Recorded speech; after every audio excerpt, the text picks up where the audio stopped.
music like that, it can only mean one thing. A very Valentines episode of Written.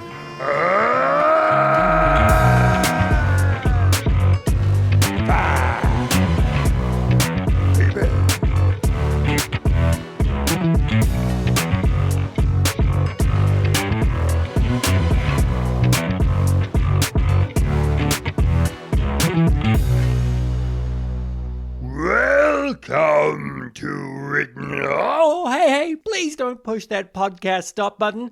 Not again. Okay, thank you. Thank you so much. I promise you that impression is going away. Look, listen. There, it's locked up. That impression can never hurt you again, I promise. Welcome to Written Off, a podcast all about movies that maybe kinda could have been better. And together with my co-host, Mark Tasker, we brazenly suggest ways that could have happened. This episode, we're dropping it on a special day for a special occasion because, yes, it is Valentine's Day. We caught you unawares again. You were going about your romantic business and suddenly, ba-ding, ba-ding, your phone starts buzzing, and this episode starts a-playing, and you're like, I swear to God, honey, I'm not cheating on you. It's written off. They've dropped another goddamn episode out of the blue. Yeah. I'm putting that impression away, too. Hey, how you doing, Mark? Yes, I'm very well. No, I'm not very well. He says, gingerly nestling a kind of mug as he sips. What is that? It's like a lemon. Gingerly what? Nestling a mug. It's coffee, Brad. No, I've been sick since the year was birthed. It's been a good coming up to 6 weeks for me. What a great way to spend your Valentines, mates, with a sick co-host. Yes, nestling his mug of coffee. Look, hold your phone in front of you and you can see the written off picture, right? You got Mark slamming a jug of beer against my popcorn. Yeah. Now imagine that grimace, that cartoon face, nestling a little mug, an owl mug of coffee, gingerly kind of blowing on it. Now, as it's a Valentine's Day special, what we're doing is we're going to run through our top romantic-y kinda sorta stuff. Now, the rules here are super, super loose. And look at the restraint I just had by not throwing in some sexual innuendo. Now, the rules are loose in that romantic is a kind of catch-all, right? We could have done our favorite rom-coms. We could have done TV shows, that kind of thing. But we're just going to take the broad term that is romanticism or romantic and apply it to 3 films that we think are kinda sorta romantic. And to do this, we have a guest. And not only a guest, we have the guest. We have Gina-Marie Cincinnati joining us all the way from checks notes, Mark's house. How are you going, Gina? Hi, I'm doing well. Thank you for asking. How are you? I am great because you're here with us. Now, mates, I've known Gina for ages for a whole host of reasons, but one of the bigger reasons I've known Gina for ages is because we're married. Yeah, there we go. Gina grabbing that ball and holding it aloft to the sky. Shouldn't say we, because obviously there's 2 guys here, but I'm sitting next to my husband. You're all married. It's a pan-international throuple. Yeah. So, Gina, you are an artist at large. Is this correct? Yes, that's correct. Just for our mates out there who, when they think the term artist, they might have quite a broad idea of what an artist is. Can you kind of narrow that down into what kind of art you bring into the world? Oh my God, that is the question that me and my art friends have been wrestling with for years now. Well, let's say I'm a fine artist.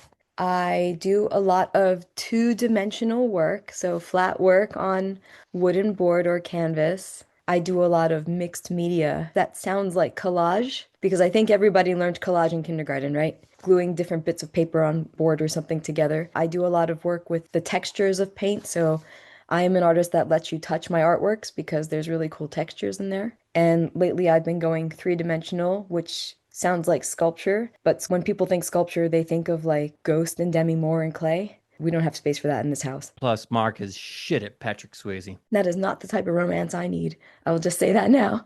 No, I do a lot of I'm working on a lot of kind of textural stuff using found objects. So, all that bubble wrap that you get from Amazon packages. Right. Yep. I'm trying to keep that out of landfills by making an art project with all of it. If that was up at an art museum, like, how can you stop people from just popping all the bubbles? Just like, ooh, I've got to get like 20 today at least. The way that I am making this one specific project is that it's rolled into cones to be in a closet-sized room lining the walls, and people can walk in, but the cones are rolled so the bubbles are inside. You feel very anxious walking into the space, which is my goal, is to make people uncomfortable. The spikes are so close, it's like that closing scene, the closing garbage scene in Star Wars. You feel really like closed in because these things are like an inch from your skin. It's about global warming and climate crisis, etc. And if someone was like, oh, I like the idea of uncomfortable art, where can they find you? Where can they buy your stuff? So it's Gina-Marie Cincinnati.com. You can find me on Instagram. My handle is A Woman Without a Country. My shop is connected to my website and my Insta, so it's very easy to find it that way. If you become a Patreon with Gina, you get amazing wallpapers for your phone. So like if you're at a cafe or something and your phone goes off and some random fucking asshole sees your phone, they can be like, oh, God damn, it's a handsome wallpaper. And you can be like, dude, back the fuck off. This is my phone. It's absolutely true, and I do a whole lot of custom work. Like half of my work during COVID and the years that followed was custom work for people. So that was really a good time. Speaking of a good time, man, I've got to get another segue because just editing all these episodes, it's just speaking of a good time. Mark, Gina, what have you seen recently? What you been watching while you're on death's door? Yeah. And the Reaper kind of stands out saying, is it time? No, fuck. Well, aside from Don't shake your head at me, Mark. Like, that's not how the Reaper sounds. I know for a fact he has a kind of Welsh accent. Come on, boyo. Time to go. You want me to go first? Whoever leans forward speaks. That's the rule. Oh, I'm just leaning. Okay. I have been leaning forward the whole time. So the thing that I've been watching lately has been a TV series here in the UK called Waiting for the Out. Ooh. Mark didn't want to watch it with me, so I had permission to watch it on my own. It's a really good series about a younger brother to an older brother that was in jail, and dad was in jail. And he decides he's going to work in a prison. He's a philosophy teacher. The one thing I want to say about it very specifically is that as a person who does have OCD, he has OCD in this TV series, and it's the first time I think I've seen obsessive compulsive disorder portrayed in a sensitive fashion and not being used as a joke or a punchline. The second episode, I think you might recognize as something I have talked about, where this guy cannot leave his house because he's staring at his gas oven and he's checking to make sure every one of those burners is off. He keeps checking and he keeps checking, and then he has to take pictures. And this is literally something that I was really having a hard time with in Japan after our cat died. My OCD was exacerbated, and these were things that I had to do. I had to walk around our house and make sure every single thing was unplugged, and then check the oven. And it was like a circuit. I had to do it, and then I would get stuck in a loop, and then I would leave to walk to work, and then I'd turn around 50 meters away and go back to the house. So to see that illustrated exactly how it is was really shocking and wonderful to me, and anybody else who deals with anything similar to that, like really bad anxiety. And that's on Netflix? BBC. And it has been well received. And even though it's quite British, I don't think the themes are strictly and only for British people. So yeah, I'm sure it'll be available somewhere. What about you, Mark? What's been well received in your mind? I've decided the first film that I watch of every month should be one that I've wanted to watch for a while and for whatever reason haven't got around to. So the first film I watched this year was Memories of Murder. A very, very, very highly rated film by our friend Bong Joon-ho. So Bong Joon-ho, who has gone on to make a lot of incredible films that people will know. It did The Host, Snowpiercer, and of course Parasite. It has parallels with Zodiac in that it is based on an unsolved at the time string of murders, of course, in this case in South Korea. And it has that lovely South Korean thing of it is a genre, but within that there's a lot of oddly placed humor and a lot of little side tangents that you go down. You feel like you really get to know the characters and you see the effects of the stress, and it's not just, and by the way, I like Zodiac, but the stress is not just depicted as somebody becoming an alcoholic or an obsessive. It will be someone doing something silly or their original character being amplified by the stress of what they're going through.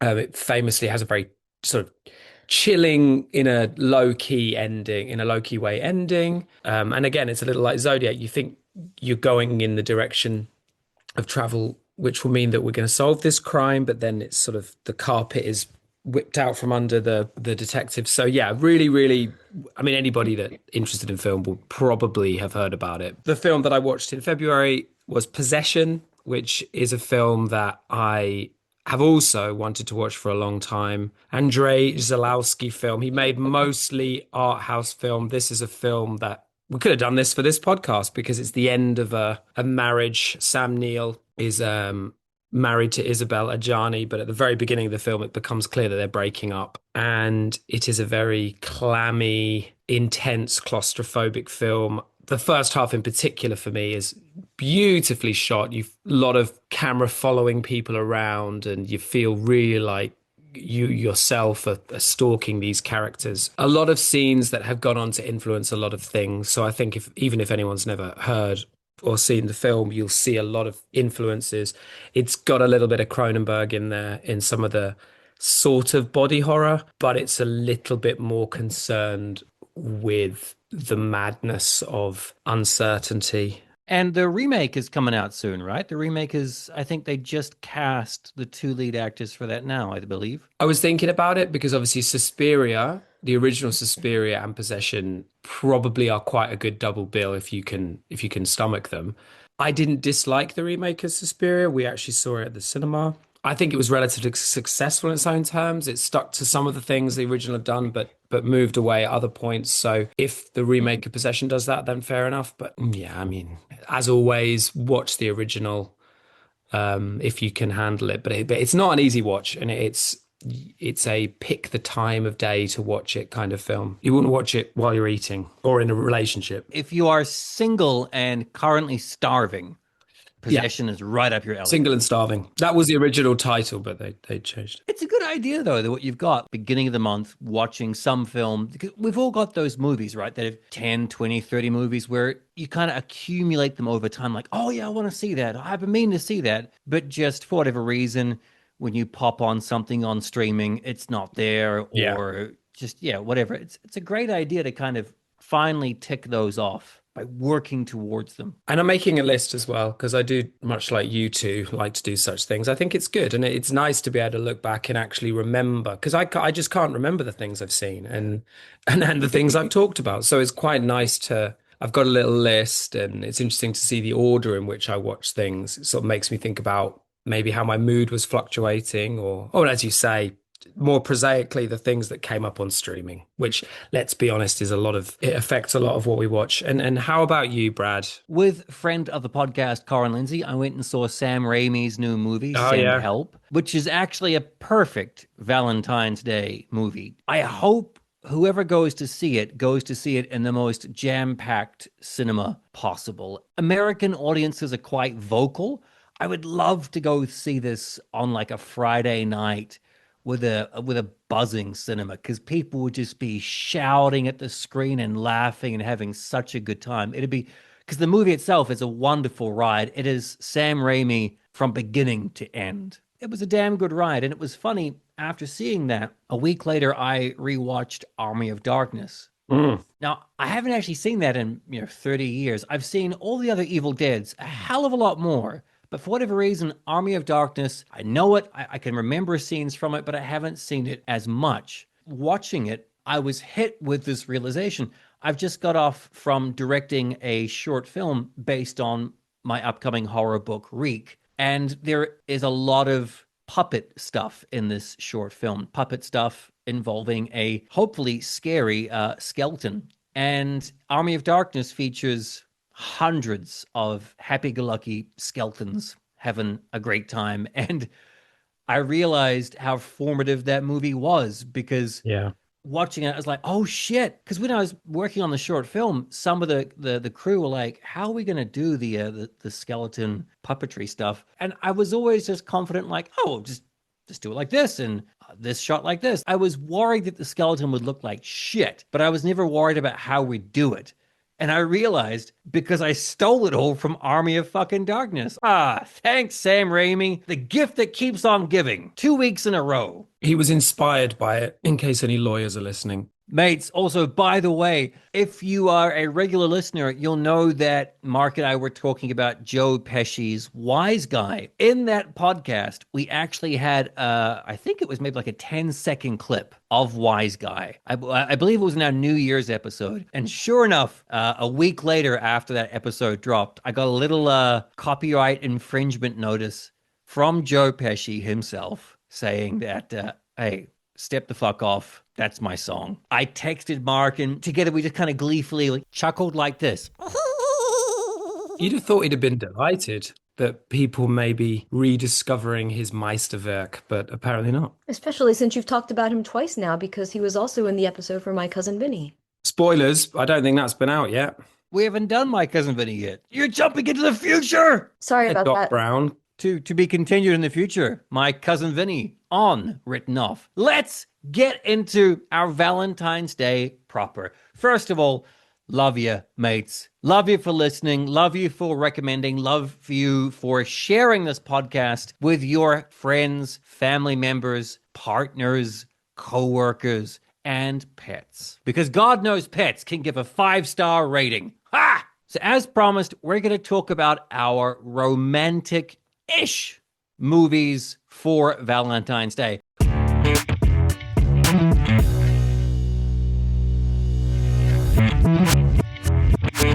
We've all picked 3, okay? We've got 3 different romantic movies, as well as a couple of honorable mentions. And because Gina is the guest in this episode, no matter what the fuck Mark says, let's start with Gina. Number 1, Valentine's-ish romantic adjacent movie, Gina. What do you have to start us off with? Honorable mentions. I will start with the most romantic, in my mind, honorable mention, the movie Sliding Doors.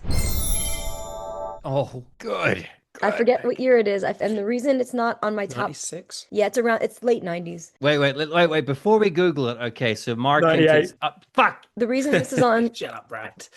my honorable mention list is because I couldn't find it anywhere to download it, to rent it, to watch it. It just hit Prime here in New Zealand. An actual romance that is taking place between Gwyneth and insert actor's name here. John Hannah. John Hannah, thank you. What's Very small in real life. I saw him once. I'm not surprised, like the way they film him, and she's really tall. I might have said that story already. I walked past him in a train station. Did you say like, Emotep?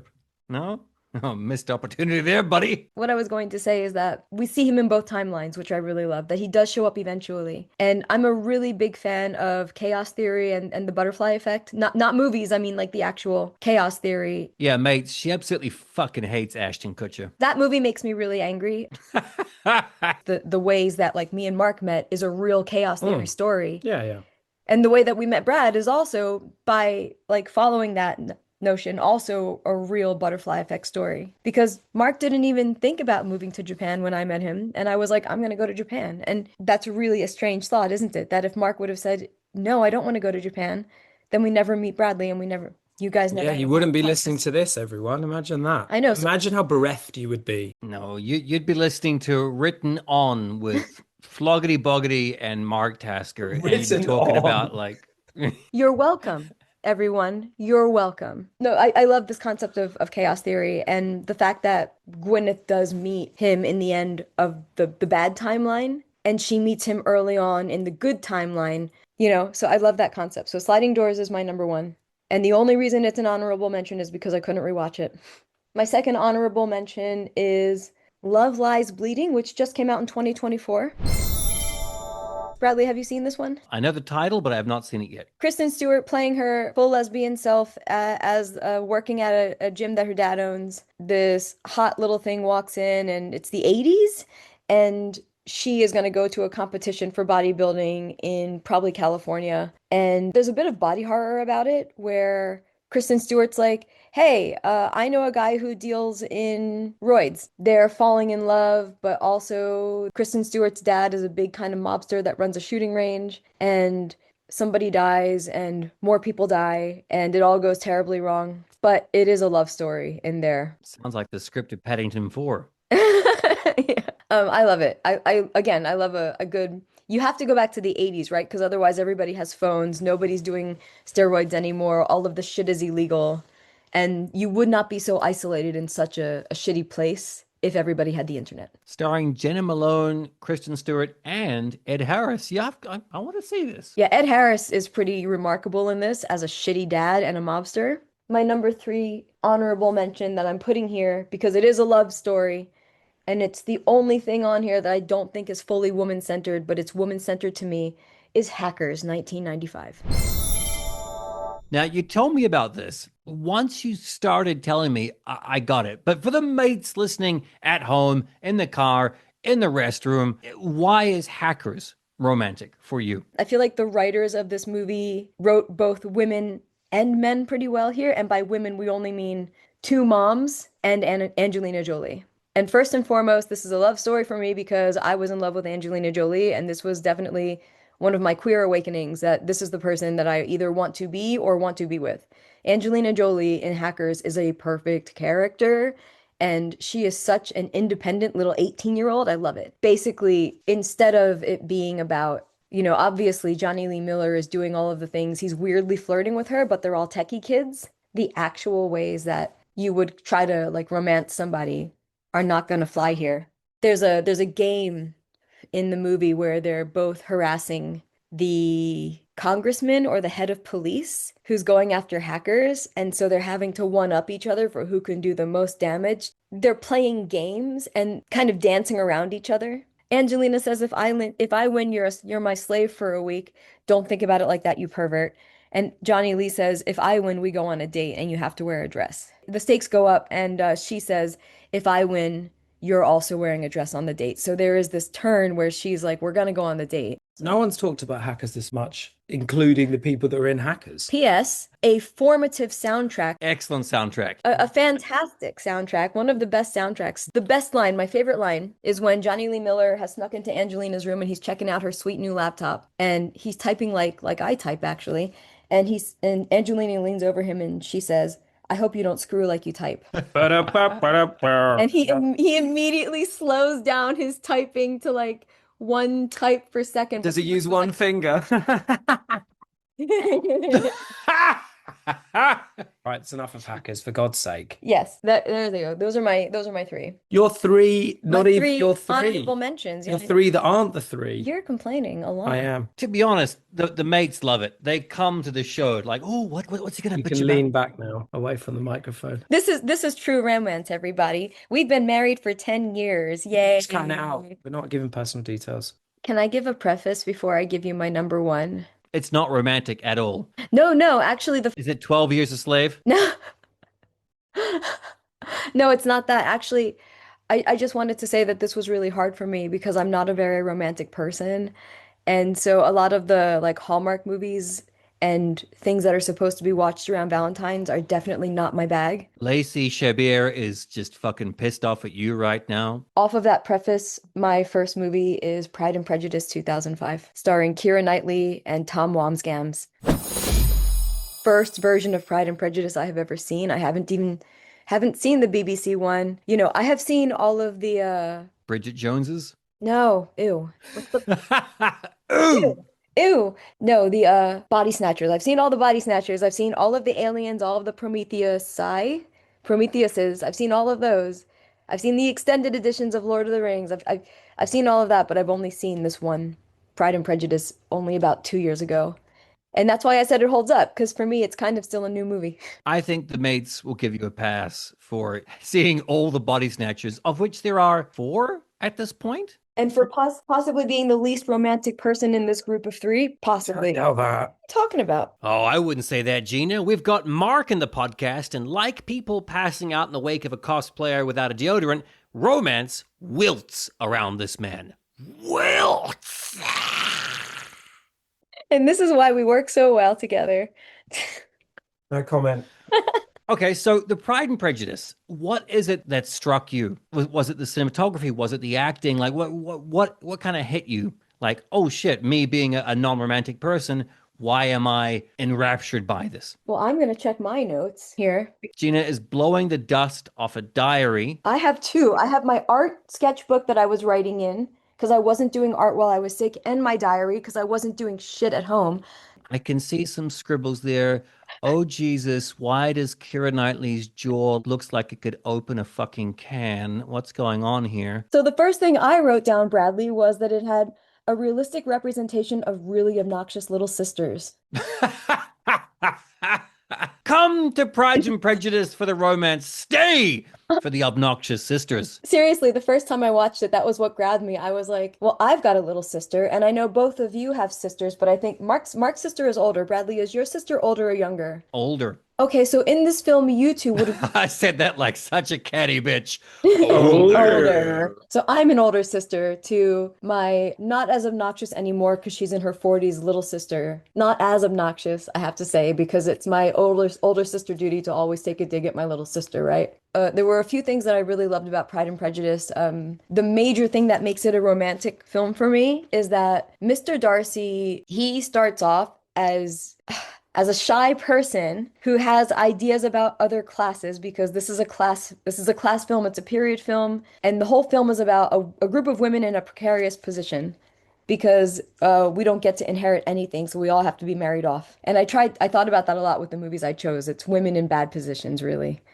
But it is very women-centered. And that said, Mr. Darcy comes off as this really unlikable, shitty rich guy in the beginning. He is so incapable of self-reflection in the beginning that he actually says, it's against my better judgment to talk to you. Like all of these things are against my better judgment. I shouldn't be seen in a room with you, is what he's putting down for a lot of the beginning. He can't stand that he's stuck in a situation with these country folk. Right? Then maybe in the final third, he does this complete turnaround when he realizes he has feelings for this, this peasant. And he probably did always have a feeling for her one way or the other, but the way that he was able to change his thinking, to come round, to change his behavior, and something for me that I do find an important part of the grand gesture, so to speak, is we cannot just have words, we have to have actions that match the words. So he could have been a totally rich guy and be like, no, you're cool, I love you, and still be shitty to other poor people. But he fixes every single problem going on with this family because it is kind of connected to him one way or the other. And I'm not saying that like he needs to roll in with money and fix things, but the fact is he cared enough for Elizabeth, Keira Knightley, to make those changes and to improve those things that were within his circle of control. And he does it on the down low as well. It's not as though he tells her outright, hey, I'm doing this. Yeah, exactly. He goes off and does it, doesn't say a word. That's like his apology, so to speak. That's his way of showing that he's a changed person. Now, in the movie, because of course the movie is quite truncated to fit the runtime, does he propose to her and she turns him down? Yeah. And then through that, they kind of develop a friendship, and then he proposes once more. Is that how it happens in the movie as well? Yeah, and that's a really beautiful scene because a lot of this is filmed in the Peak District, which was where Mark and I live. So there's a lot of recognizable places. Villa in the Peak District that you have to pay £20 to enter, right? Chatsworth House. Is it £20 or is it more? I think it depends on the season, but yeah, it's not cheap. Yeah. So anyway, he It's very lives. expensive to run those houses, darling. Don't Yeah. you know? Yes, I know, but I'm not of that class, so I wouldn't know. But No, you most certainly are not. reserving comment. I did not expect Pride and Prejudice. I hear Netflix is doing a massive budget adaptation. Look forward to seeing that. I would like to add from a cinematic perspective, there's a few really good scenes. There, I wouldn't call them a one shot, but they're a really long shot. And a few of them happen throughout the film, and I appreciate that because it's not just one really long shot, like in Another Day, Another Battle. What is it? One battle after One another. battle after another. Sorry. I like your title. That's good. Yeah. Oh, fuck. Another Another day, day, another another goddamn Another battle. every day more shit. But there's that Every day more shit. every day shit keeps going wrong. Mark, can you What? best your wife with your number one top choice so far? No. Honest? All this talking about love and feelings and emotions has got me thinking I should recommend to you, mates, my debut novel, Momo and Matsu, available now on Amazon in ebook, paperback, or hardcover. Now, I say that, but it's not that kind of romance. It's a book about an old man and a young high school girl coming together, but as the best of friends. So funny thing, the book out now is what I'm calling the director's cut, which means that this book was originally available 10 years ago. But as I'm republishing some old stuff and getting ready to release a whole bunch of new stuff, I wanted another crack at the book. So I rewrote the thing from beginning to end. And one of the things that stuck out to me as a mistake was that in the original ending of the book, the central character, Matsu, the very, very last page of the book has him possibly falling in love with another woman.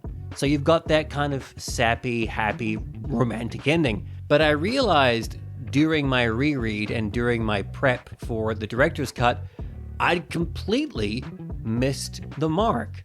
The character of Matsu spends the entire book growing and changing, hopefully for the better. And the only way he can do this is by looking down the train wreck of his life and owning up to his mistakes. And he does that through the help of his best friend, Momo. But by having him at the end kind of saunter off with another woman betrayed the whole concept of his arc and the reason why I wrote the book in the first place. I didn't want to admit it to myself, but I copped out for the easy ending. Fumbled the ball at the quarter-yard line thing, whatever sports expression you want to put in here. Needless to say, in the director's cut, that doesn't happen that way anymore. So in this episode with Gina and Mark, we're talking about romance. Yeah, I thought I'd just share that little kind of romantic fact about my book, Momo and Matsu. If you have Kindle Unlimited, you can go and read the book for free. Go on, give it a go. If you're in the mood for something heartwarming and a kind of positive affirmation on life, it's the book for you. Now, back to the show. I have got an honourable mentions list. I'm going to mention that first. I think Atonement, a really nice portrayal of romance or love or infatuation or the possibilities that are withdrawn from certain romances. I think Atonement is a really a well shot and an interesting take on, romance in impossible times. I mean, it's not, I wouldn't choose it as my film, but I do enjoy that film. The other honourable mentions are the opening sequence of Up. I don't think anyone could disagree that is a wonderful and probably the best visual interpretation of marriage, of like a successful marriage ever put to cinema. Yeah, I mean, I don't know. I think I've seen that film all the way through once, but I've seen that opening sequence loads of times. It's just a brilliant. Same. Yep. Brilliant. That's my problem with that movie. It's a great movie, but like that opening, you can't top it. You're done. No, I agree. And you're crying before the story even starts. I had Moonlight down, and as well as a really nice romantic looking film. And the other honourable mention was Cronenberg's The Fly. No, because I think when I think romance, I think a fly holding a shotgun to its head saying, Gina Davis, please blow my brains out. When people think of romance films or love films, most of those think of Jeff Goldblum. Well, yeah, but most of those films focus on the initial burst of, which is effectively lust. And most films that people talk about, and none of my films are about that. That part of anyone's love life is very brief. And so The Fly, I think, does a good job of showing that period in a relationship. Yes, it goes wrong. But one thing that frustrates me about romantic films is that it just really only focuses on that little bit at the beginning, which is that romance? Not really. I mean, put it bluntly, it's just an attempt to have sex with the other person. That's all. I'm sorry to be cynical, but that's basically all it is. And it tends to be men thinking the best way of doing that is this, roses or dates or whatever. Are you actually trying to do that because you believe that's the best way to form a spiritual an emotional connection? No, it's not. What I'm trying to say is I don't think any of the films I've chosen are romance films. They're love stories. And I think love is a lot more complicated than romance. So yeah, so that's why I'm happy with choosing The Fly, because I do think the first half, the first third is really about, that part of love. But the three films that I chose, the first film, I'm not saying it's necessarily the best, but Groundhog Day. Nice. Well done.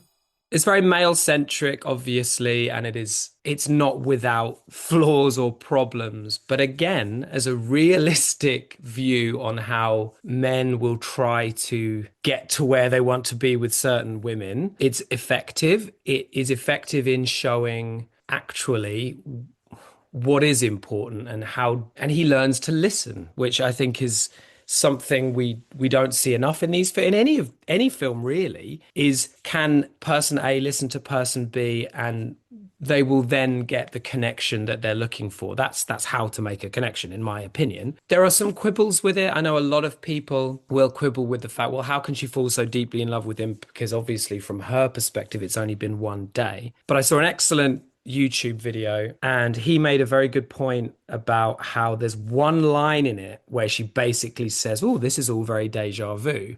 So that line suggesting that his attempts and his wooing has permeated throughout the film or throughout the days as he sees them into her brain somehow, which maybe incepts a kind of romance, which then now makes it sound quite creepy. The YouTuber is Christopher Bingham, and he does a very nice dive into all kinds of things about Groundhog Day. But yeah, I think it shows somebody who doesn't change completely, but realizes there are certain things he needs to change about himself, gets to know himself first.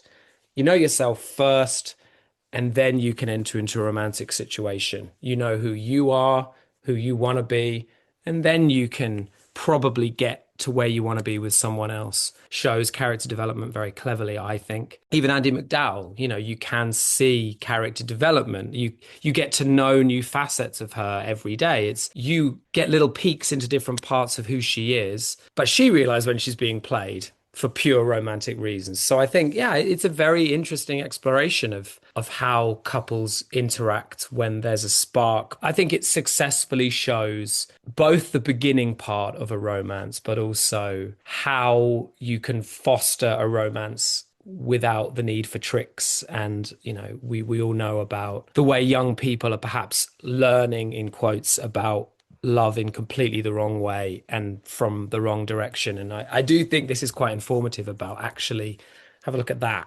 That's how to build a connection with someone that's actually a connection, not just a trick to get someone into your bed. Well spoken. I don't even have a semi-sarcastic comeback for that. Very quickly, in case anyone doesn't know, the original script, do you know about the ending of the original script? They wake up in bed together and they're like, yeah, this is great. And they skip out of the house. The original script was McDowell then enters her own time loop from the day after.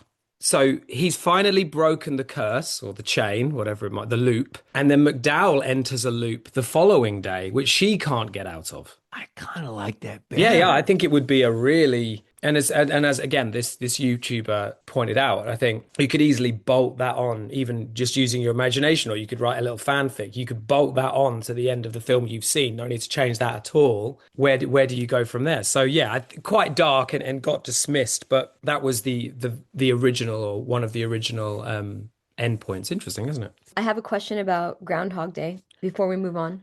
Obviously, I can't remember off the top of my head, but a lot of people have done the math to decide how many days he was actually stuck in Groundhog Day. I don't know. I think, didn't Ramis say on record that it was like 10 years? Well over like 10,000 years. No. Ramis says he thinks it's 10 years to get good of an activity, and bearing all the time he kind of like deviated into different things, it's probably 30 to 40 years. If you want to go down a rabbit hole, that's a good rabbit hole, because some people will say it's got to have been hundreds. It depends who you believe. And obviously I think we only get to see around 40 days.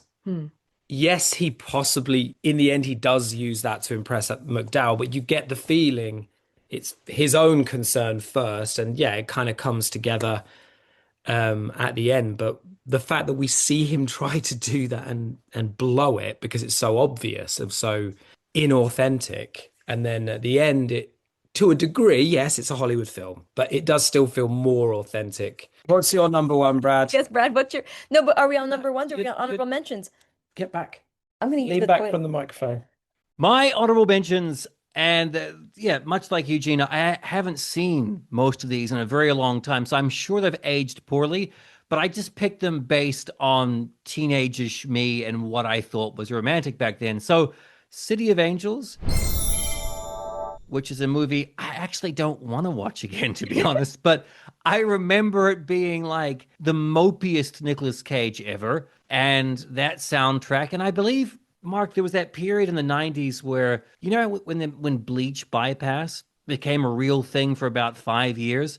I think before that, I don't know what you call it, like heavy contrast, sepia tones, Yeah. something. Yeah, and City of Angels is, by my recollection, the most contrasty sepia thing. Isn't it based on Wings of Desire? It is based on Wings of Yeah, Desire. yeah. Which yes. is a yeah. yeah, it is, yeah. Which is a very not a romance film at all. Trust Hollywood to take that and be like, you know, we tried with funny games and we couldn't quite get this. So you know what? We'll do Wings of Desire and we'll really spin it. I don't know where you'd even watch that. It's the kind of thing that would come on, you know, TV of a Sunday afternoon or yeah, probably around, to be fair, around Valentine's Day, it may well pop up on BBC or whatever your version of BBC is. I was having a run today and I was thinking we should do another podcast, which is weirdly enough, just what you said, Sunday afternoon movies. You know, those movies that I don't know if anyone does this anymore, but we did when we were younger. Sunday afternoon, some movie would come on and you'd be in the middle of doing something, but you just kind of slow down. You'd stop and turn and look at the screen. And before you know it, you'd be finding yourself, you've been sitting down and watching it until the end. I think that does still happen for people over a certain age. What would it be like though now? Like someone is watching a streaming service and it's like, oh, it's da-da-da-da-da-da-da, and they'll sit down and watch it there? Because part of it is, at least when we were younger, would be the ad breaks. Like you would willingly sit through the ad breaks. You'd go and make yourself a coffee or grab yourself a slice of cake, whatever, and you'd come back to this movie that you weren't originally watching. You didn't carve out time for it, but it just kind of hooked you like the fisherman from I Know What You Did Last Summer. It still happens occasionally if I'm on the iPlayer or Channel 4 or whatever, and it'll say live, and I'll just say, oh, I wonder what's on. I'm very often more captivated by things that are halfway started. And I think, oh, I wish I'd have watched it from the beginning. And I can just press that button. But then I don't. Because I'm like, no, that's not the fun of it. The fun of it was not knowing what had happened in the first 23 minutes. And now I don't want to go back and see it, thanks. Actual roulette in daily life before we had streaming. No one steal my fucking idea, by the way. Sunday afternoon movies. That's a podcast in the making. Yeah. My other honorable mentions are Chasing Amy. That was my first Kevin Smith. And yeah, again, I haven't seen it in a long time. That movie has its own beautiful charm, black and white. It's really pared down Kevin Smith. So, I mean, he's gone on the record in recent years being like, yep, nope, totally agree with you on these points. These things could have been handled a lot better. Clerks is black and white, Chasing Amy's in color. Oh, that's right. Yes. No, you are right. Yeah. Yep. And I'm only saying that because as a person from Baltimore, Kevin Smith being around Philadelphia made him kind of a hometown guy. He's a New Jersey guy. But yeah, exactly. So he's in this tri-state. Sorry, he's cut that, fix that. Can I correct it later? We've all He's not from corrected. Philadelphia, he's from New Jersey. Look, I'm born in New York. I grew up in Baltimore. He's one of my hometown guys. He's somebody that like you're kind of required to watch if you're from the area. But Chasing Amy, as we discussed offline, a little bit infuriating at times. Even as a young woman, because I was watching it from the woman side of things, equally infuriating. You probably can't turn a lesbian, but that doesn't mean that our sexual preferences aren't fluid, which wasn't a concept that was being discussed in the 90s or the early aughts when that one came out. And to give it to Smith, a lot of that wasn't being discussed in semi-mainstream-ish movies back then. So, Sure. you know, and I know if he had a chance to do it again, it would be quite a fluid movie now. So, yeah. Absolutely. And that's it for my honorable mentions. So, I'm going to go with, in no particular order, the first of my romantic-ish movies is going to be To Kill a Mockingbird. Gina's turned her head much like my pug. Yep. The reason why I've picked this is, especially now, and I don't want to get political, but To Kill a Mockingbird is quite a political film.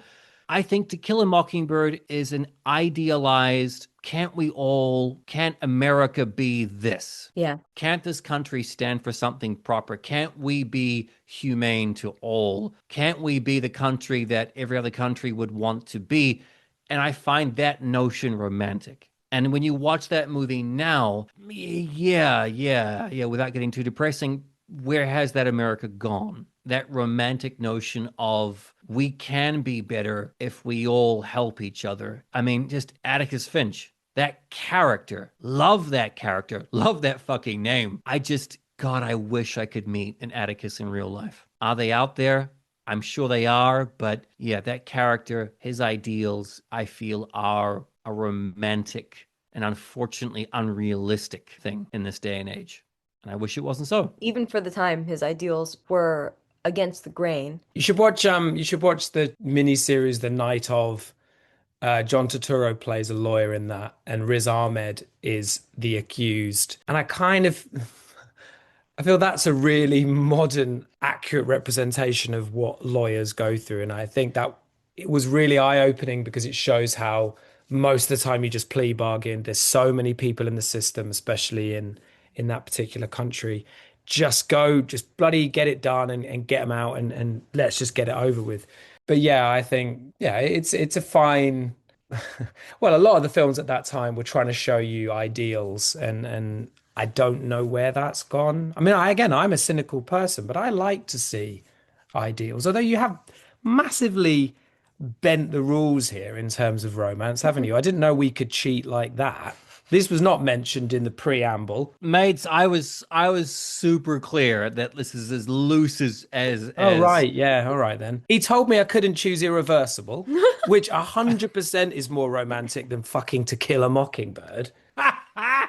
The theme was we did our best. We did our best. We literally explicitly said it to the listener. Now, I would say, what is more romantic than smashing a man's head in for raping your woman? Well, yeah, nothing.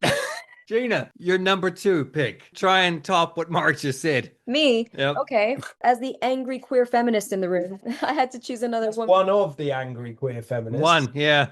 I chose once again women in a precarious position, and I went with Carol, 2015.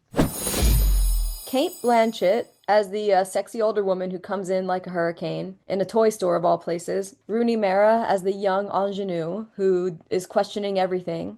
And Sarah Paulson as the side piece, best friend. It's a movie about women who aren't into the men in their lives. They're kind of stuck in these positions where it's the 1950s, so Kate Blanchett is literally going to get divorced on the grounds of a morality clause because she was having a lesbian love affair. The husband and the boyfriend on Rooney Mara's side are so angry and powerless because they're confused by their lack of control and ownership of these women and their bodies. Both of these women, I feel like they are like aching to be known.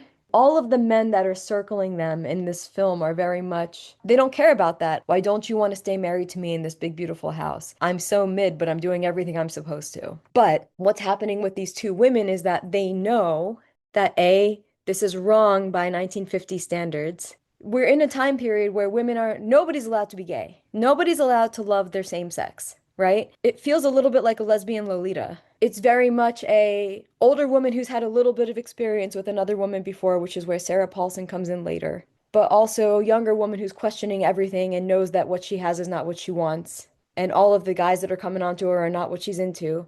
And they go off on a road trip together. And that's what I mean about this being a bit of a lesbian Lolita. What's growing between them is real. And the movie ends with us not knowing which way it goes or what's going to happen next, which I would like to add is very similar to what happens at the end of Bradley Freeman's book, Yokai. We don't know where it's going next, but we have a clear idea of what could Look at possibly that, happen. just dropping that in there. Jeez. I have read most of Bradley Freeman's books, and I'm a fan.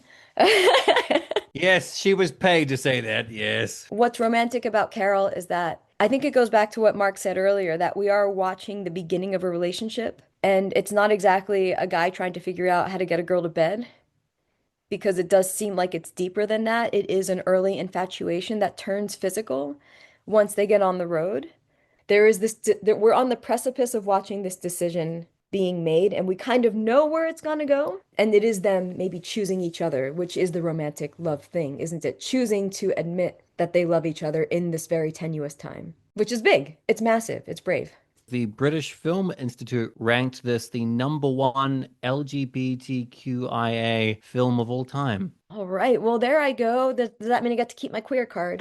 Mark's face. Oh, if I could stitch that onto a sweater, I'd be wearing it every day. The British Film Institute said what? Fuck them. Yeah. Anyway, what a good pick. It's a really good film. It's really beautiful. Mark, what's your number 2? If Beale Street Could Talk. Ah, nice. Beautiful. I think it's the only romantic drama I've ever seen at the cinema. It was so good too in the cinema. We saw that together, right? We did, yeah. Obviously based on the Baldwin novel, which I haven't read. I think it's a film that, yeah, it's very easy to be swept away by it. It's beautiful, looks beautiful, sounds beautiful. The lighting is exquisite. The moments it captures are the perfect moments to capture in someone's relationship. I personally think, obviously, for people who haven't seen the film, there is something that goes wrong and the film goes in another direction. But in particular for me, the first third is a romantic film, overwhelmingly romantic and beautiful and sweet and honest. It blows you away, I think. It was one of the very few times, and there are romantic moments in films, but as a piece, as I said, that first third, the whole thing comes together so wonderfully and obviously beautifully acted. Yeah, it's a genuinely lovely romantic piece of work, really. And that's kind of it. I don't have a treatise to say about it apart from, and I studied a lot of what you might call romantic drama from the 40s, 50s, 60s when I was at uni, in particular 50s. You know, the soft focus on the face. And I was watching Rear Window the other day, and famously, when Grace Kelly's character comes on screen for the first time, she's an incredibly beautiful soft focus image and Stuart's looking right into her face. And I was thinking about that with If Beale Street Could Talk, the way that they're lit, yes, he does play with focus a lot. He plays with light a lot, sort of hazy beauty, which is reflective of the early part of a romance. Well, to be fair, it's not an early part because the characters have known each other since they were children, but we are entering into their romance and we get to see the lovely blistering beauty of their romance, and that even through the difficult things that happen, that powerful memory and imagery goes all the way through. And even though it's a horrible thing that happens to him, it's still there right at the end, and the hope remains. That Barry Jenkins is obviously a wonderful director who deals with a lot of difficult topics, but he believes in hope very clearly, and the hope is there at the end. It's not the prison doors slam and, oh, sorry about that. It's no, they're still here. They're still going to be here. They're having to work against a lot of very horrible and obviously racist and discriminatory people within a horrible racist and discriminatory system, but they're still here and their romance will continue and they ain't going to stop it. So I think it's just a lovely piece of work. And I think underseen, probably. I know it did garner some recognition at the time, but I think it is still underseen. Well worth your time. I think it's overshadowed by Jenkins's Moonlight. Like that kind of kicked down the door and got the attention, and then this was... And Moonlight is a film I also really enjoyed, but I've talked about this before, but he's talked about how you light black skin and how it is very different. That's why, again, I was referring to the sort of soft focus or what have you. How you light black skin is different. And it's just thank whoever that we've finally got to a point now where black directors are lighting black people, you know, as they should be lit, and an understanding of that. And, you know, we're seeing it in all kinds of things. Sinners is another great example. And it's just so... one of the great things that sort of quietly happened in cinematography. My next one is Whisper of the Heart, which is a Studio Ghibli movie. And yes, romance is central to the story. But for me, I've picked it because it is a movie about loving yourself. It's a movie about a boy and a girl. The boy knows very much what he wants to be. He wants to be... the maker of violins. He's willing to go to train in Italy, I believe, to achieve his goal. And he's got his future mapped out. Whereas the female lead, she says to him at one point, like, "Ah, I'm just so jealous because like you know exactly what you want to do and who you want to be, and I just don't know." She does want to be a writer. She is good at writing, but she hasn't taken those strong first steps yet. And throughout the movie, you watch her come into her own. And it's got this very romantic, nostalgic feel about being a teenager and falling in love for the first time, but also falling in love with the idea that you can be more if only you put in the work. It's not a sweeping romance. Like at the end, they're not like, hanging off a train, professing their love. There is a love confession, but it's done in the most charming, everyday, sweet manners. It's a criminally overlooked Ghibli movie. I like Whisper of the Heart very specifically because maybe aside from Howl's Moving Castle, it's one of the only ones where, because there's always a bit of a love story in any of the Ghibli films, right? But there's always some love element there. But that's one of the few where, again, they're questioning themselves rather than just kind of following through on a singular conviction. And I do think that that might be a part of a good definition of romance, which is if you question your behaviors and the way that you are because you possibly want to be a better person for another person or be a better person because you recognize that there's a lack because of this relationship, I do think that's worth discussing. Can I jump? Look at his face. Can I jump in and say, Bradley, I arrived at this podcast today fully expecting for your top pick to be Disney's Pocahontas. Because you said in the Pocahontas episode, this was a defining relationship for you. Yeah, Brad. I was so ready for a Pocahontas Part 2 Electric Boogaloo. Like, I was really excited to hear about that, and you've left me hanging. Yeah, Brad. It was on the honorable mentions, but I was like, fuck, we've covered it before. And the mates are nothing if not canon focused. Well, one of the mates has just called you out. So Episode number 2, Fuck. Bradley, at approximately 15 minutes in, you said, no, just kidding. So what's your number 3, Gina? My number 3 is a TV show. Automatically, Mark and I just shaking our heads. Discounted. Just No, splice no. in the hackers bit. Okay. See, I was fine with To Kill a Mockingbird. I was within the boundaries, even though Mark's throwing a fucking hissy fit in the corner there. But a TV show? No. Livid. No. But if you're stuck on the Valentine's Day weekend, because it's a weekend this year, and you're a single person in any country and you don't want to go out with the masses all being cute, you could stay home and binge Fleabag 2016. Yes.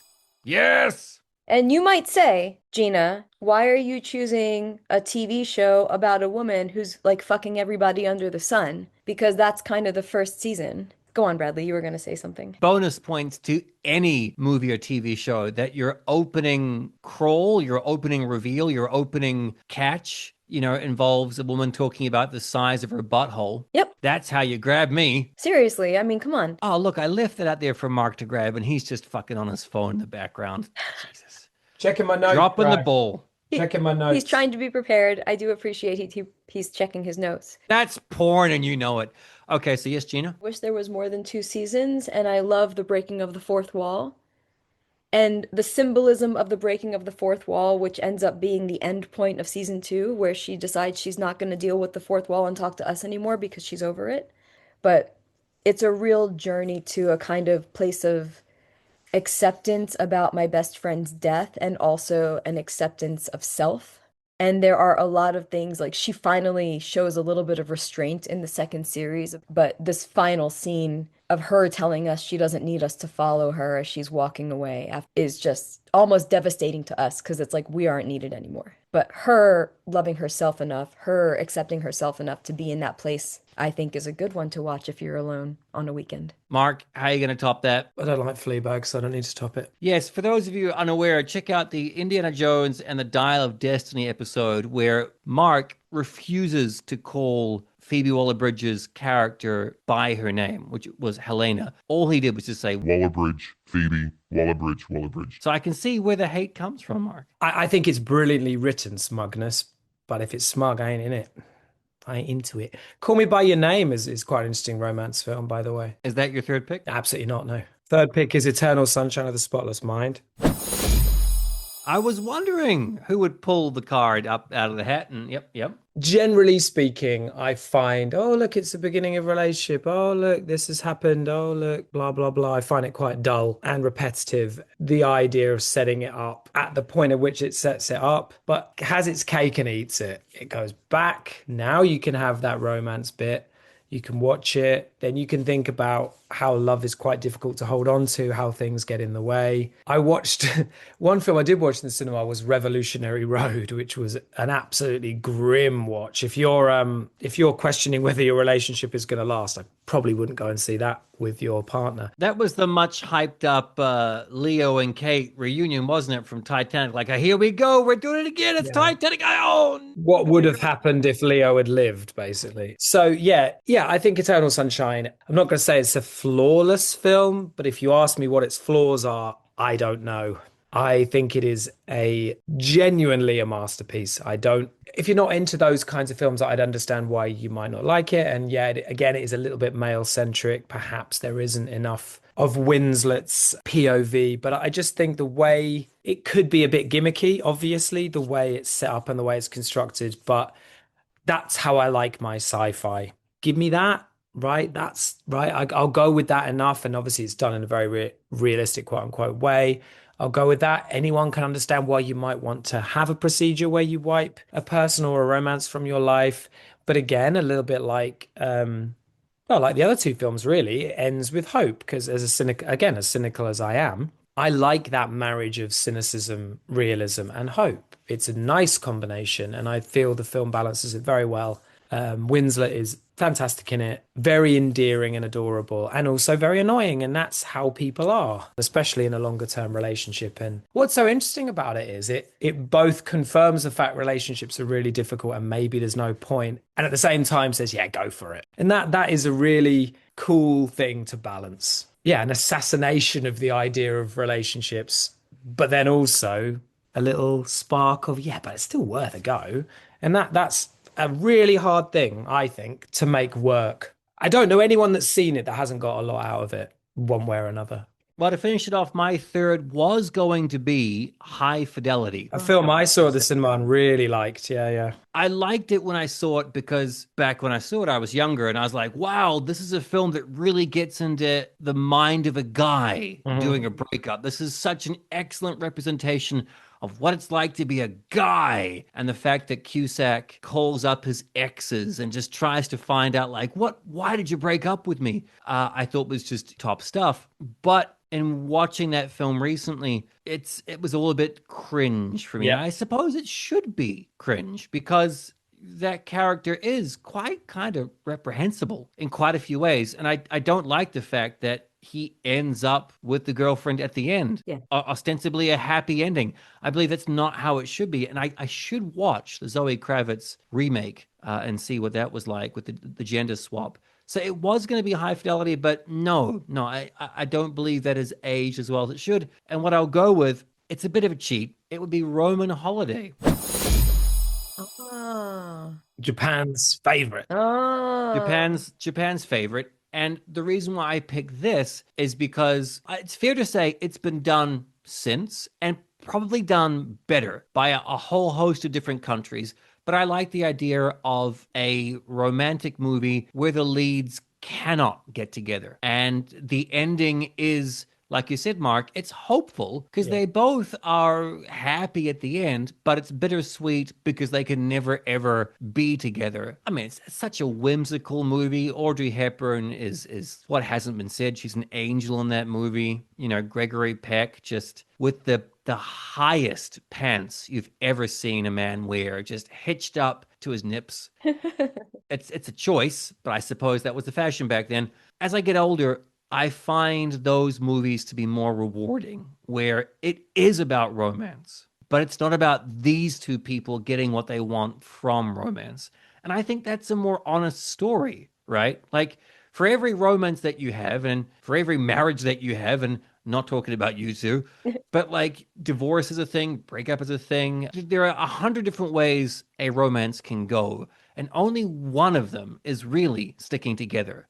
The other 99 are unfortunately, the more overwhelming odds. And I do like to see that represented in a movie, but still in a very positive manner. Yeah. You can not be with someone and it's still positive, or you can break up and it's for the better for both of you. Yeah. Yeah. Like yeah. I would, mates, send a comment, and there's got to be a romantic movie or a romantic comedy, hopefully something fun, where the two people get together and then it works out better with that they split apart and they both become each other's kind of wingmans. Yeah. Police Academy.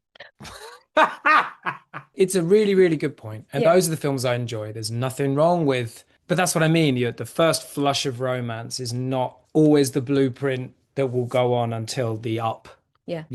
This is my life and I got to live it with that person. Everything was great.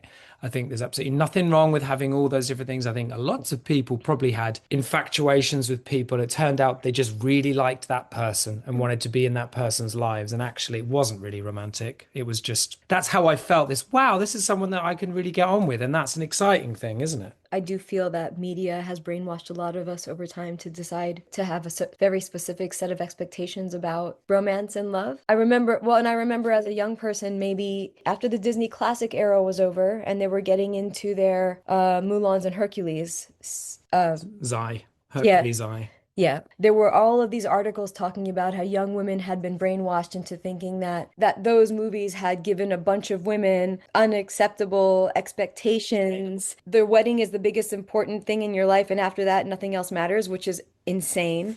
But also that a Prince Charming is maybe going to come and rescue me. So this is what we were talking about in the early 2000s, that women... Or in Japan, still now. Still, yeah. There's going to be a Prince Charming. For anyone who doesn't know, and this is not me battering down people, but Brad will know, anyone who spends a lot of time talking to young women in Japan, there is still the sense of everything culminates in the wedding day. And again, nice weddings are nice and everyone enjoys them. There's absolutely nothing wrong with that. But yeah, I think that's right. Yeah, there's enough films out there now, but I think you've chosen a really good one. You can have that and it's not going to work out, but that's also fine. Well, it was either that or Tremors. It is quite romantic, I think. Yeah, graboids. The next media panic was about movies telling women that they should just accept people with all of their problems because that was the best that they were ever going to get.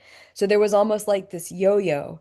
And I'm glad that you brought up something like High Fidelity, where it's this guy running around asking all these women, why wasn't I good enough for you? What did I do wrong? Why don't you still love me? And then he gets the girl in the end, which is exactly like this Chasing Amy ending. It's like this weird fantasy that I'm going to turn the lesbian, or my girlfriend who left me, I'm going to get her back. And I don't understand the male mind so well as a not male. What I do understand is that there were a lot of directors that were saying, okay, you don't get to have a Disney wedding. You should just settle for what you can get. And I feel like ever since we got into maybe the tens of this millennium, we have been able to have much more nuanced movies with nuanced endings, as you're both discussing. Well, I think it's funny because films have gone that way, but social media seems to revert back to that as the mean. You know, oh, well, this is how it's supposed to be and this is what I did. And then, the inevitable pain. So, yeah, I think it's good that I like the choice of a film. Yeah, it's not going to work out. We enjoy watching it. It's not going to work out. By the end of the day, these are people that like each other, and that is a lot more representative of how the world actually is. We should do next year, we should do good friendship movies, films about friends, because, those are relatively thin on the ground. Maybe it's not as exciting, but it's really lovely to see really good friends portrayed on screen and how that bond is so special and important. And also, like you were saying earlier, butterfly effecty and weird that you'd ever even meet people that you would get on with so well. So spoilers, Shawshank Redemption would be like number one. Shawshank Redemption, yeah. Yeah. Well, yeah, we'll just talk about that Handed again. Frame. I just very quickly, High Fidelity, 100% agree. I went to see it at the cinema with a girlfriend back in the day. I thought, oh, that's really good. That's how beta. And yeah, exactly. If you watch it now, you're like, fuck off, mate. So yeah, agree 1,000%. There's smart people who made that movie. That movie was made somewhat in the system, but kind of outside. Like, who did they get to direct that movie? It was Stephen Frears. Stephen Frears, yeah. Directed that. So do you think everyone is in on it? Like, for example, yes, guys are fucking horrible, and this son of a bitch deserves not an iota of this. Or do you think the movie actually genuinely believes, and the people behind it believe, this is how it should be. Like, for example, Starship Troopers is a wonderful movie to watch now because it's very, very clear everyone knew what they were doing. Yeah. And it was the critics and the audience at the time who just didn't fucking get like, oh, this is a really strong satire. But no, Verhoeven and his team were really on the ball about what they were doing. Do you think the High Fidelity team were like that? I think it's definitely. You can speak whenever you want. Gina was holding her hand up very, very patiently, waiting for me to stop waffling on. Yeah, Gina's being very sweet, but Gina's being very sweet, but Mark just has had enough, and out comes the paddle. just pull yourself in. Yeah, I'm gonna use it on him later.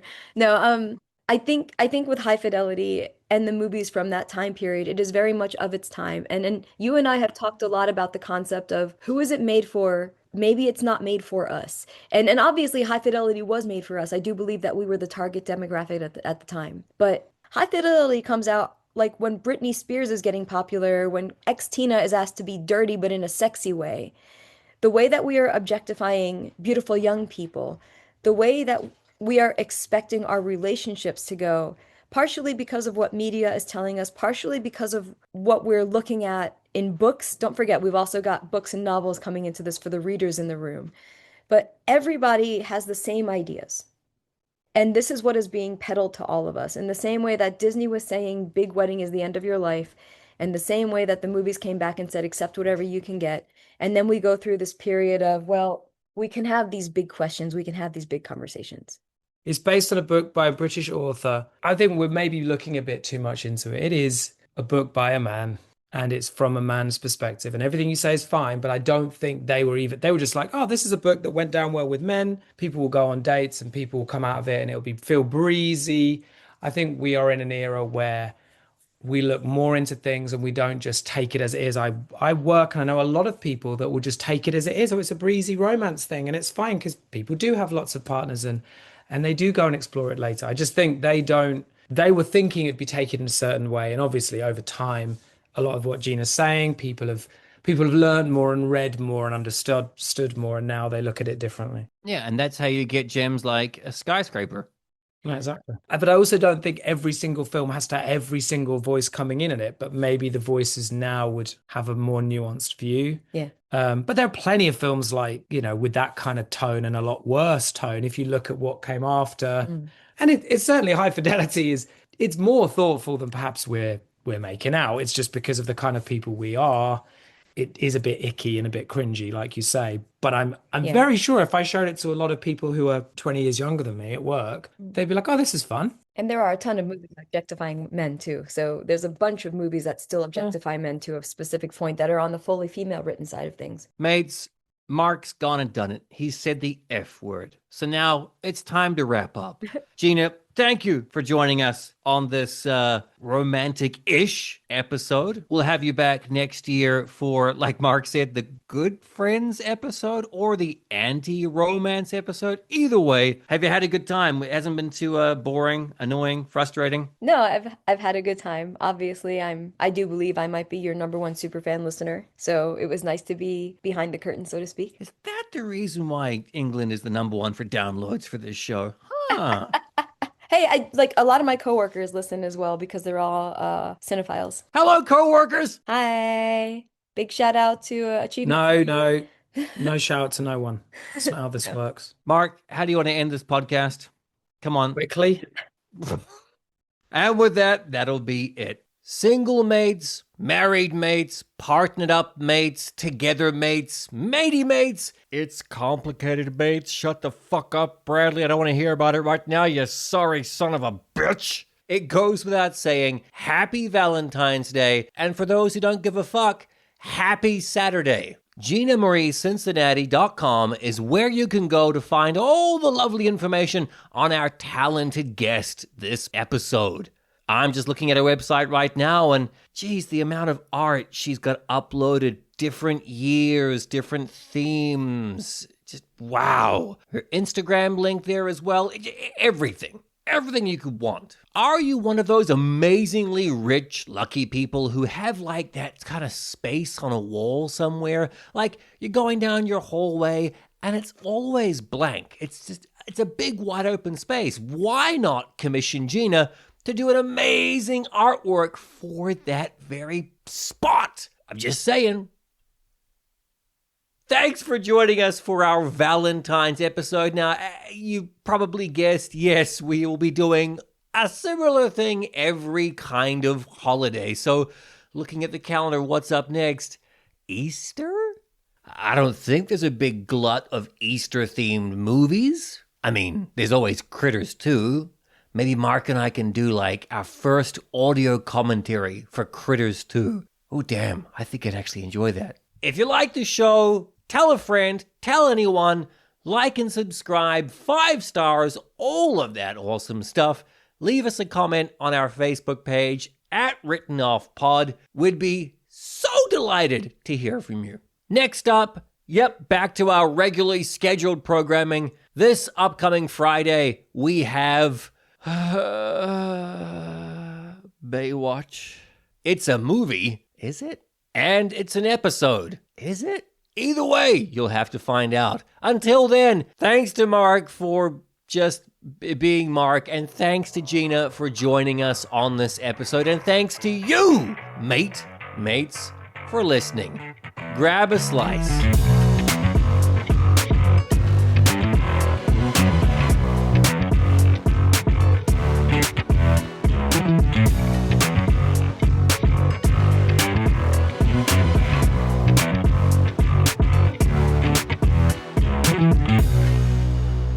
Written Off is hosted by me, Bradley Freeman, and Mark Tasker. It's produced by the both of us, and it's edited by me. Our theme music is by Skane, and our artwork is by Sketchfro.